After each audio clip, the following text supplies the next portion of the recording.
Assalamualaikum warahmatullahi wabarakatuh.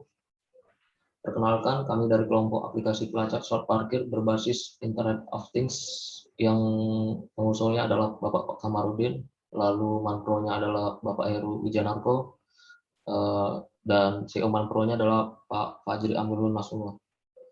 Sebelumnya kami akan memperkenalkan anggota dari masing-masing kelompok. Yang saya sendiri adalah Denny Irawan, tim saya Saya Heri 3. Prayoga.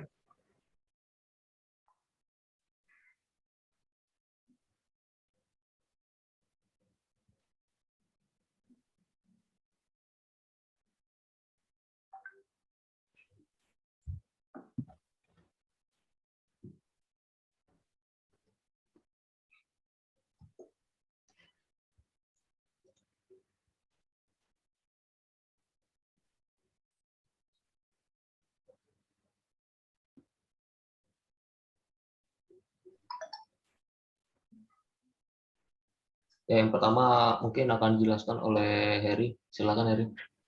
Oke. Kali ini saya akan menjelaskan bagian deskripsi umum. Deskripsi umum yang pertama ini ada aplikasi mobil pelacak slot parkir yang ada di Palibatam untuk memudahkan kendaraan roda 4 di Palibatam untuk parkir. Kedua, ini aplikasi mendapat layanan tempat slot parkir yang dapat dan status kendaraan yang diparkir. Next. Latar belakang. Mengakses aplikasi ini dapat menggunakan smartphone berbasis Android dan iOS. Tapi untuk sementara hanya bagian Android saja untuk bisa mengoperasikannya. Next. Dan teknologi. Yang pertama, untuk IDE-nya memakai VS Code untuk sebagai text editor atau menulis program. Terus kami memakai React Native sebagai framework untuk pengembangan aplikasi berbasis mobile ini.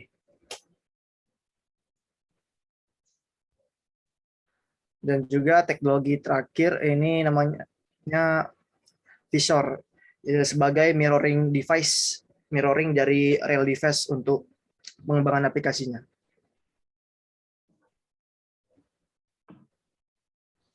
Dan database yang digunakan pada aplikasi ini menggunakan Firebase dari Google. Database sistem ini bersifat non SQL yang artinya dapat dilakukan secara langsung real time dan akan langsung di hosting di cloud. Selanjutnya saya akan menjelaskan bagian desain dari UI.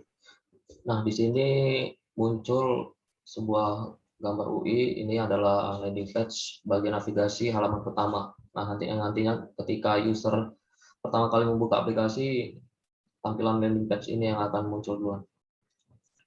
Selanjutnya ada login page. Bagian ini sama seperti pada umumnya ya. Bagian tampilan login ini terdapat dari username, lalu kemudian password. Selanjutnya adalah di bagian register. Di bagian register ini kami hanya memakai username dan passwordnya saja. Kemudian dashboard page. Nah, di sini adalah tampilan halaman utama ketika user sudah membuat akun atau sudah mempunyai akun, lalu kemudian login. Nah, ini adalah tampilan dari dashboard page-nya. Pada bagian ini akan ditampilkan beberapa menu seperti profil user ini di sini. Kemudian map ini adalah tempat dari di mana alamat parkir dari aplikasi ini. Kemudian adalah lihat parkir. Nah, di sini tempat yang di sini adalah bagian yang dimana nanti user bisa membooking parkirnya. Kemudian adalah scan barcode. Nah, lalu di bagian ini ada di bagian bottomnya ada home, ada parkir dan profil. Nah, di sini adalah bagian dari booking parkir. Bagian ini berfungsi untuk melihat lokasi parkir dan jumlah parkir yang tersedia.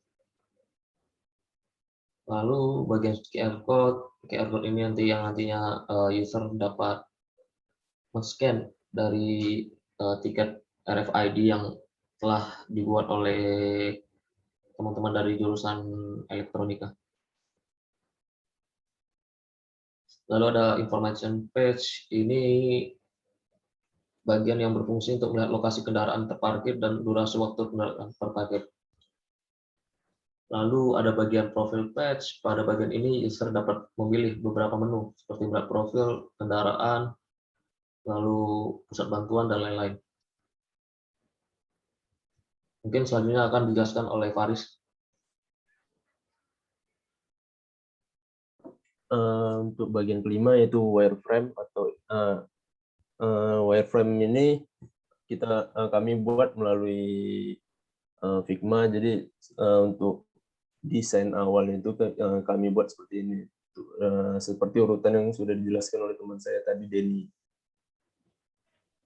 Next. Nah, di sini ada logbook. Dari logbook ini kita udah menyusun jadwal untuk pengerjaannya, itu seperti ada diskusi dengan Manpro atau belajar pembuatan aplikasi mobile-nya. Next.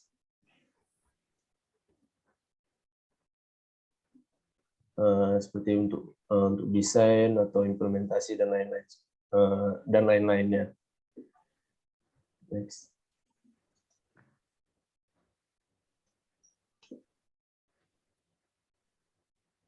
Next.